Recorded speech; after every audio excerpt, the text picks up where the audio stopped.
All right, guys, what's going on? Needs more drums back at Drumbridge Farms. Welcome back to the farm, everybody. It is a beautiful April morning here. Year 4. A lot of time has passed since the last episode, and we've got quite a lot to show you today. So I want to start by just taking a look at our crop here. Look at this. This is our biggest field, or at least it was our biggest field. I think it still might be, but 19.35 acres of barley. It's looking really, really nice. Weed control is good, nutrients are good. And then just up there, you can see where my cursor is, kind of just past these couple trees here. That is our second field. We remember we purchased that field of corn from that other farmer, and so we got that field harvested. We sold the corn. We actually gave the money back to the farmer. That was part of the deal. We wanted to get it early so that we could, prep it in the fall, but he just wanted his crop. So we made sure that, he got all of his money for that. We didn't take any cut of that, but he did give us a little discount on the field as a return, kind of returning the favor, because we did harvest that ourselves. We went and rented a corn header for our combine and took care of that. But yeah, so we have another field of barley planted up there. So 2 fields of barley. I think total we got about, 30 some acres of barley for the next year. So it's going to be great. But we also have a lot of new equipment on the farm. And so, first of all, I want to show you this. We got a telehandler finally. I realized that, moving like seeds and pellets around, it was getting a little tough. Getting those, we had all those movable bags, movable by hand, those small bags. And it was just getting challenging. We have a lot of field to get seeds in the ground, a lot of acreage to cover, and it's moving all those bags around. Took a little bit of time. So we got this guy, Red Rock telehandler. Cost us, I think we paid for this outright, if I'm being honest. It did not cost us much money at all. So, yeah, it was like only 20 some grand, used piece of equipment, a little bit older, but definitely exactly what we need, just the perfect size. Let's go ahead and jump in the little gator here, and we'll go and show you guys what else we got. All right, just coming around the corner here, you can see what I am actually the most excited about is this. This is our new seeder. This is a Horsch Pronto 6 DC, 6 meter work width, and it had seeds and fertilizer. And the best thing about this, which I didn't really even appreciate when I bought it, is that this thing seeds at 12 miles an hour. And I don't know if you guys have ever seeded with this particular piece of equipment, but man, it is fast. It feels fast compared to like this little guy back here, which I'm keeping around for now in case, we get into a situation where we have to have a lot of fields and, we need a second seeder to be working. This is still a good option, but 9 miles an hour compared to the 12, I mean, it feels like night and day. And then since this one's a little bit bigger, it just flies. I mean, we planted this field used to take us a day with the small seeder. It took us literally half that. I mean, maybe not quite half, but we were able to get both of these fields planted. We actually used we used this to plant both of the barley fields this year, I think, or maybe just the second one. I don't remember if I used it to plant this first one or not, but at least for the second one, I used this new seeder, and it's awesome. I'm so happy that we have this. This is on we did finance this, so we have another monthly payment in the books. But we're definitely generating enough income to be able to cover our monthly payments. And the reason that I've been doing that is because we've just been doing a lot of grass work. And so, the income from the grass work is always enough, more than enough, I should say, to cover all of the monthly payments in a given year. And, we do a couple turns of grass work. We usually do one in the spring, one in the summer, and then one in the fall. And I think, this is going to be no exception. So speaking of grass work, I think this is it. Oh no, there's one more piece of equipment that I want to show you. So let's talk about what we're going to do today on the way to show you the one last new piece of equipment that we got. And like I said, speaking of grass work, we have our 4 fields right here. This little cluster, or well, 3 out of 4 of them, and then the 4th one's over here. These are all ready to go for our first cut of spring grass work. So we're going to get started today. We're going to do a cut of hay.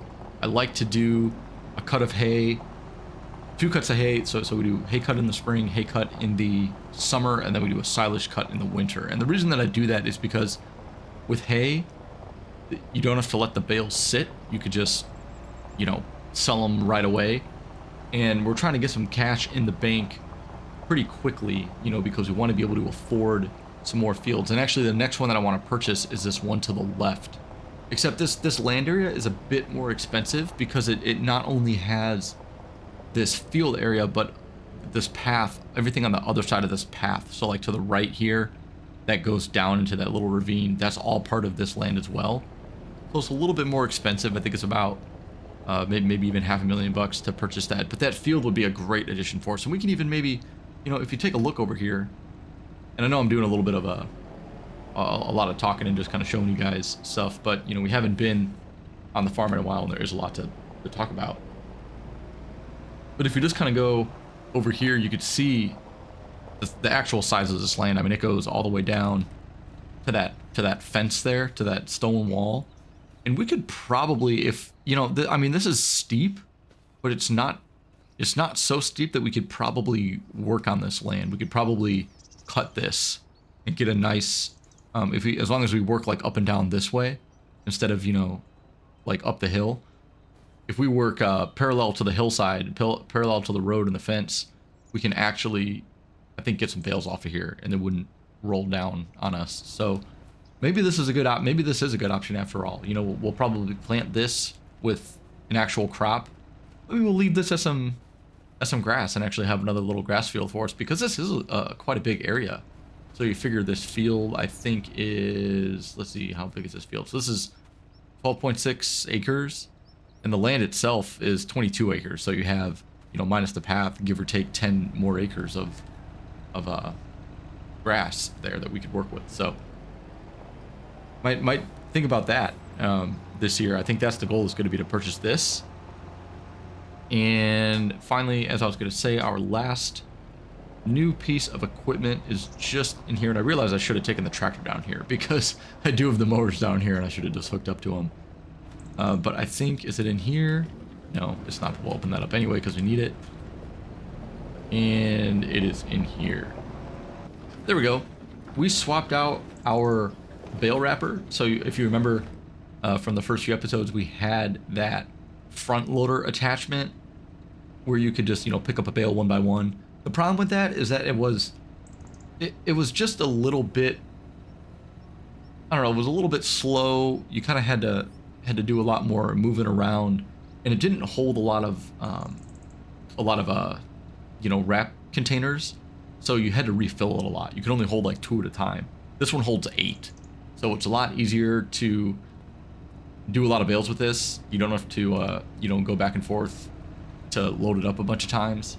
And so all in all, I thought it was a good investment. And to be honest, it was not too expensive. So I think we were able to trade in the front loader wrapper and then we use that as the down payment on that piece of equipment. So that bale wrapper, that new bale wrapper, is also financed, but it's not much. I think we paid for like half of it with our trade-in from the old one. So no complaints there.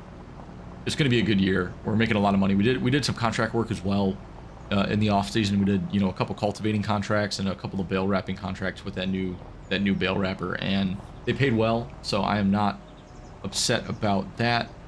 Like I said, got some good money in the bank, and it's looking to be a profitable year. And oh yeah, and we did sell our field of wheat, this big field. If you remember our first harvest last year, I call it our first harvest. It's kind of like our second, but it's our first big one on this big field. And we sold that. I think we got about $70-some thousand, if I remember correctly, from that crop. So with that being said, it's going to be a really nice year when we have this field and that other field up there. It's going to be a profitable year, hopefully, fingers crossed. That you know, the prices will stay relatively high, and you know, we could sell our 2 crops worth for a good sum of money. John Deere's still looking good. A little bit you know, it's getting up there. 70 hours on the tractor. You can see the paint condition could be a bit better, but overall, I mean, this thing is still running really, really well. But yeah, speaking of a new tractor, last thing I'll say before we get into some work here as we go and hook up the mowers. Thank you guys so much for voting in the most recent poll. The people have spoken, and right now it does seem that the that the leading vote is to, as of the time that I'm looking at it now, which I don't know if this is maybe still a week before the video gets uploaded, but at the very least, as of now, it looks like people have voted to purchase a new tractor as opposed to going for an older one and you know, saving a bit of money. But I'm not upset about that decision. I kind of was thinking it might not be the worst idea to get a newer piece of equipment on the farm. And you know, this is not going to be too bad of an investment because it is going to be something a bit smaller. We're looking, you know, for something to kind of do just some of the odds and end jobs around the farm. So in particular, like grass work, aside from mowing, because mowing is going to always take a bit more horsepower. But you know, the tedding, the windrowing, and maybe even the baling, depending on the tractor that we get. And also, we have manual attach installed now, so I actually have to get out of the tractor. And this is a fun little mod. If you guys haven't had this one, just check this out. So you gotta pull up close to the equipment, and then you actually have to jump out, attach it, attach the PTO, and attach the hoses before you can do anything. So I like that a lot. I think it's a cool little. I'm trying to make this series, you know, relatively realistic. So I think that's a great little little addition there. But yeah, so we're gonna get that new. We're gonna start looking at that new tractor. I think that our baler only needs like 100 horsepower or something. So if we can find something with a little bit over 100 horsepower, we might even be able to run the baler with it. And yeah, just spraying as well, doing our herbicide and fertilizer. It's gonna be a nice addition to have a third tractor on the farm. Plus, if you know one of these goes out of service, as we saw with the John Deere not too long ago, you know, it'll be good to have a second tractor so we can actually keep working as opposed to just having one tractor from there on out. So again, seems really, really good. Looking forward to that. But let's go ahead and get started with some grass work. Gonna jump into a little bit of a time lapse here. Just gonna do some mowing, get these fields cut. And so I'll talk to you guys in a minute.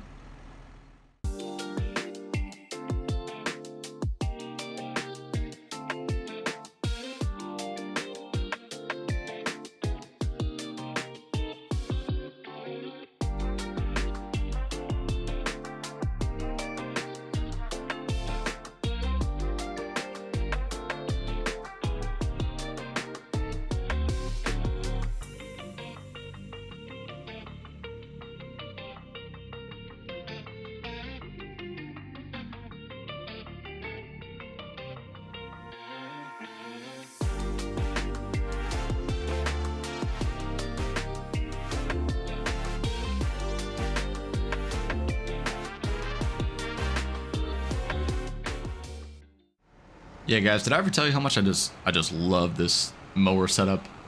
This thing takes no time at all, honestly. I think it's the perfect size for a farm like this. I will say, though, I think in the future I would not be opposed to maybe trading this in for some of those either claas or the Pottinger ones, because they fold into like an L on the back mower instead of it just sticking out like this. It's a little bit easier to move around, especially with these, you know, narrow yards and these narrow roads. This is just a little bit difficult to get around sometimes. But I'm actually going to have, I'm going to swap out tractors here. I'm going to have my dad take over the mowing, and then I'm going to jump out and do the, get started with some of the tedding. So I'll go ahead and jump into the fent, and we will get that started. And then we'll probably have him take over the windrowing, and then maybe I'll do like the baling. Or maybe he'll do the baling. We'll see. But either way, teamwork, we'll get it done. So I'm going to swap tractors, start doing some tedding, just kind of follow along behind him. And again, talk to you guys in a bit.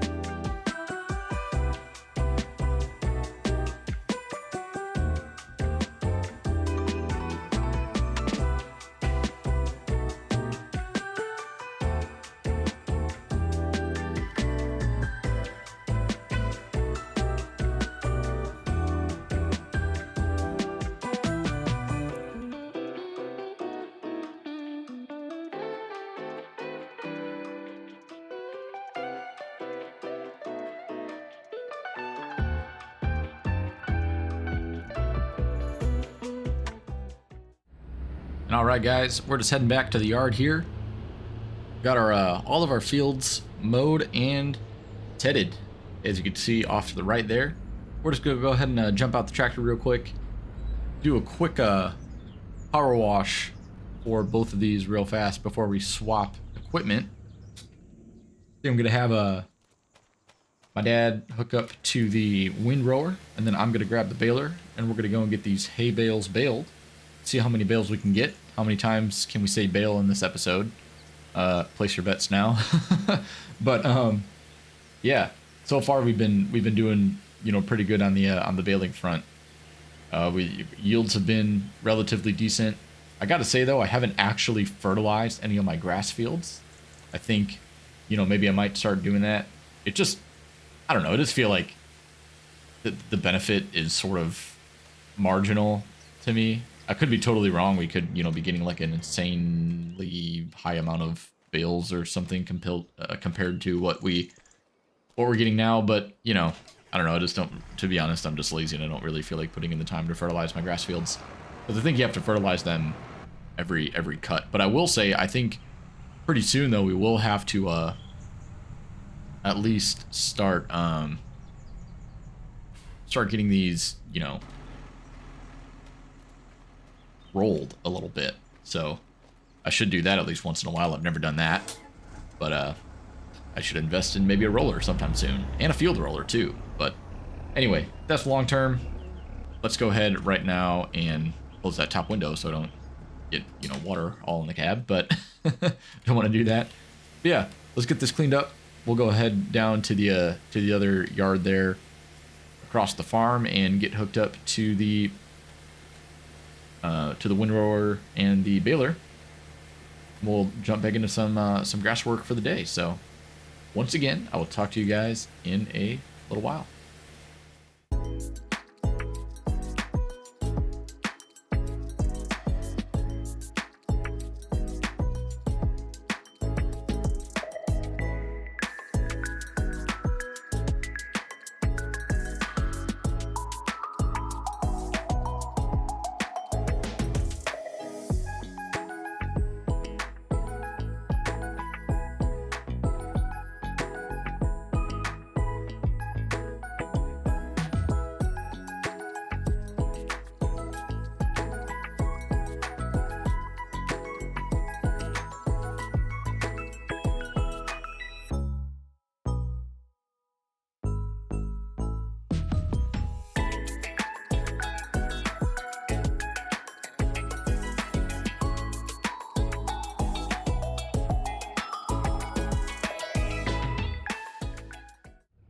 All right, so we're about halfway through baling our last field, and it turns out that I am out of net wrap.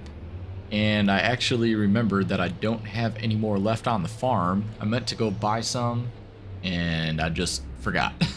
So it's getting late anyway. It's already 8 o'clock.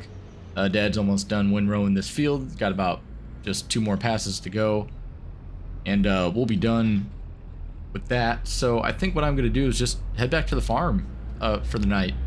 You know, we'll get some rest, and then I will get up in the morning. I think I could fit a pallet of net wrap just in the gator, so I might go take the gator to the store in the morning, grab a few rolls of the net wrap, and then get right back out in the field and finish this up. So I'm going to go and call it a night. I will see you guys first thing in the morning when we're ready to get back to work. And all right, good morning, guys. We are back on the farm, and we just came back from the store. We got our roll of net wrap. They didn't have any prone specific net wrap, so we just grabbed the Fent one to match the tractor there. But we'll go ahead and get this loaded up, head back into the field, and get the remainder of it baled. So let's go ahead and knock that out real quick.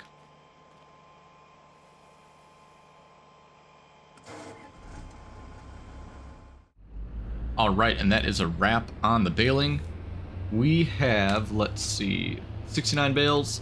I think we actually have 71 because I forgot to reset it after the until I did the first couple in the first little field over, you know, way over there by the cow barn.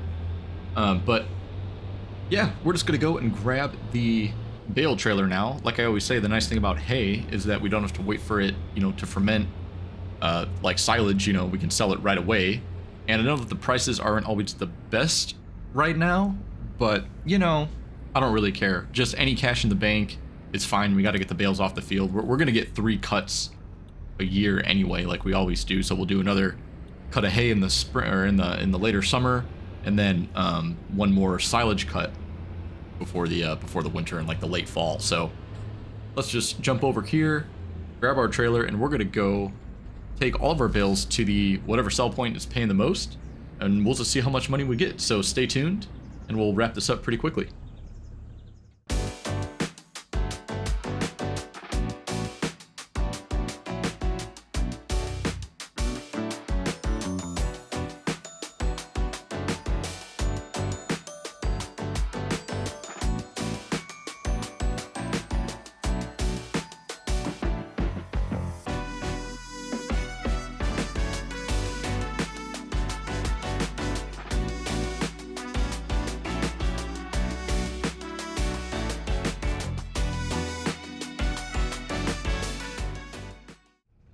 All right, and we're just pulling up to the store right now with our last load of bales for the day.